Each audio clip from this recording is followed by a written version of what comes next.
Hey, everybody, you're listening to the Lions Sports Talk podcast. It is, I don't even know what day it is. I think it's the 28th of December. After Christmas, we're all in a little bit of a winter hibernation. It was 75 degrees here today, so maybe not so much winter, but hibernating is what we're doing. And well, I'm your humble host, and I'm joined as usual by Joey Peeps at Joey's Big Mouth on Twitter. Joey's got the sniffles. Joe, what's up, man? I got to say, the Raider Nation, they wear black, and I think that black means mourning as far as this week. I just wanted to offer my condolences to Raider Nation. What a way for that to happen. Yeah, you know what? On the behalf of the Raider Nation, I'll accept those condolences for certain. It just effing sucks. I have no other way to describe how it feels. It just sucks. I get it. It's just a game. It's sports. We love it. We care about it. We choose to spend our time talking about it and recording that.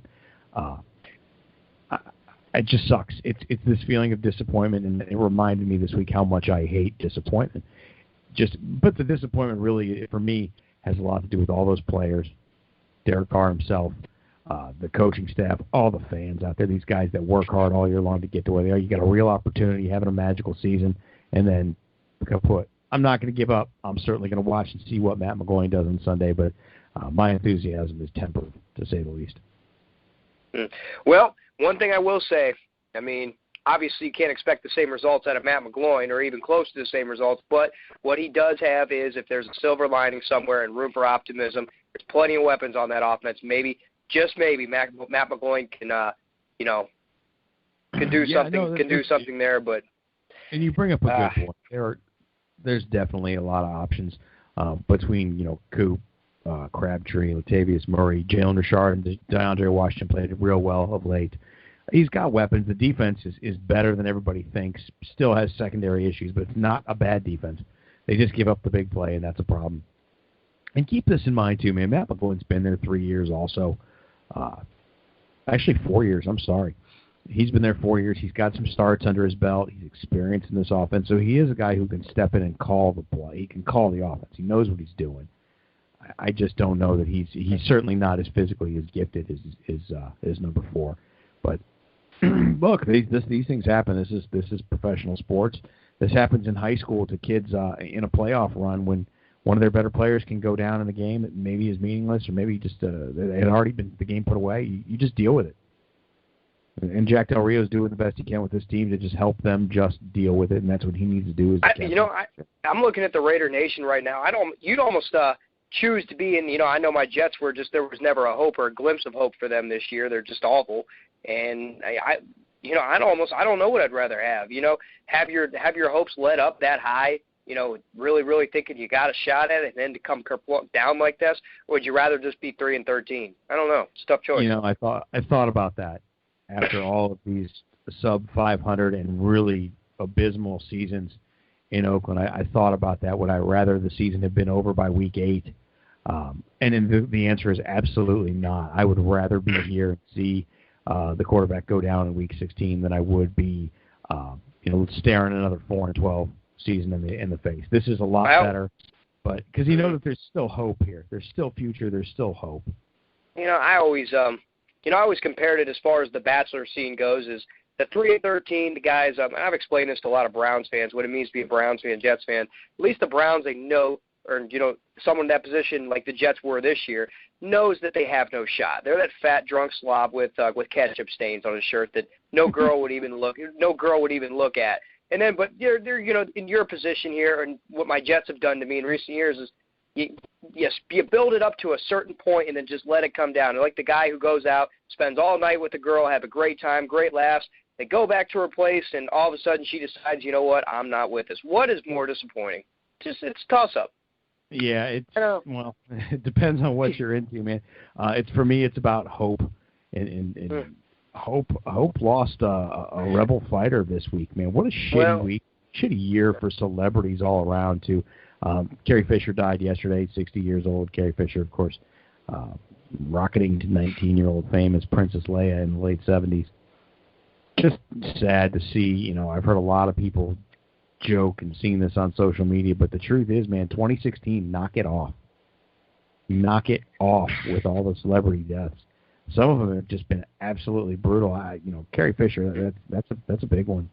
We lost big ones this year. Obviously, Prince. The thing about, I know Muhammad Ali was a very, very key iconic figure, but he'd been, to say the very least, you could take comfort in. He lived a great life, and he was, his health was not very good. Whereas Prince, people like Prince and Bowie, and just recently George Michael, nobody saw that coming. No, there was no warning. You don't know who Dan Haggerty is. You don't know who Dan Haggerty is, do you? Remind me. He's the rugged, bearded actor who starred in the film and TV series The Life and Times of Grizzly Adams. He died last year. Alan Thicke as well. TV's dad. One. Abe Vigoda, who I thought that Abe Vigoda had died the last 15 years. Each year, I feel like when I watch some in memoriam on some award show, I go, "Where's Abe Vigoda? Didn't Abe Vigoda die this year?" And now I'm finally going to be right because Abe Vigoda did pass away this year. I thought he'd been dead a long time, but apparently the 94-year-old just passed. So much. Quite a few, so many taken. Yeah, it really when you go down the list and look, this has been a tough one. People like Vanity, just nonstop with the celebrities. Harper Lee, the author, whom again I didn't know she was still alive. Remember Tony Burton? No. He was the bald black guy who was Apollo Creed's inspirational boxing trainer. Absolutely. Now, yes, I do. Yeah, I just didn't know that was his name. Yeah, Tony Burton. He was a good actor, man. Tony Burton died in February. Just I guess to look back, I'm actually curious to look back and see if this is as often as it is by the numbers, but I don't think it is. I think that this is a bad year for entertainers. Frank Sinatra Jr. of all people, not kidnapped. I want to know how guys like Hugh Hefner are still swinging at Keith Richards. You know what? Hugh Hefner's actually lived, other than the obvious, with all the women, and actually live in the adult male fantasy dream life. Other than that, though, from what I've read, he's lived a pretty clean life. Yeah, probably so. As far as no drink, no smoke, doesn't really eat bad, doesn't eat unhealthy, just dates beautiful women. And he probably said a lot of us need to cope with that and drink, smoke, and all that because we don't have that kind of life. But he does, so he's like, I don't need any of the rest of that stuff. Look at me. No, Probably. I didn't really intend for this show to be a complete year in review, but I mean, while we're at it, I'm looking at some celebrity deaths. I see, Merle Haggard passed this year as well. I just, jokingly, I've seen it kicked around, the messages to Bill Murray on social media, too, that are just asking Bill to please bubble wrap yourself and stay in the house until New Year's Day, because we can't take it. We couldn't take it. Yeah, that and the Chicago Cubs winning a World Series this year, all those celebrity deaths, yowza. What 2016 was something. The Cleveland breaking its championship curse this year. That's right. All this happened in 1 year. Think about all that. The Cavs win it all. The Cubs win it all against the Indians, and now the Raiders have this playoff run that is impromptu canceled. Maybe, just maybe, there was some sort of divine intervention that makes sure. And you, my friend, got engaged. So on a wilder note. Weird. Yeah, a lot of things went on this year that indicate some sort of finality. Kimbo Slice is passed. Yeah, also Big Kimbo, yeah. Yeah, I mean, Gordie Howe, Mr. Hockey. The list goes on and on. But let's not forget to mention our boy Ron Lester. Come on, man, Ron Lester. Please do. Please remind me. He's Billy Bob. Billy Bob from Varsity Blues. Oh, okay. Like I said, yeah. I just knew him as fucking Billy Bob. I didn't know that was his name. Yeah, Poor he had guy. a real name. It was Ron Lester. Billy Bob. Good to know. Mm-hmm. Rest in peace. A tan. Yeah, good old Billy Bob. Miss Davis, you got a problem, man? Yeah, that Billy Bob. Oh, man, the list goes on and on and on. Pat Summitt in the sports world passed. Miss Cleo. It's crazy. It's all crazy. But speaking of sports, man, enough of the disappointment and devastation. Miss Cleo died because she predicted it all. Yeah, right. She knew too much. She just knew. Really too much. Cleo. She was a vicious, vicious bitch. And then I'm going to leave it at this, but Gene Wilder was one of my favorites, and Gene Wilder did pass too. So, yeah, Blazing Saddles, Willy Wonka. Yeah, tough one. Yeah, but Young Frankenstein's still one of my favorite movies of all time. Just really, really an inordinate amount of recognizable faces that have left the United States and in the whole world as of 2016. So as 2016 comes to an end, man, let's take a little flashback here, dude. We did some pre. Well, I guess every prediction is pre. We did some early season predictions. These are dated August 29th of this year, and we did our division winners in the NFL. Let's see how good your memory is there, young man. Let's start with the NFC North.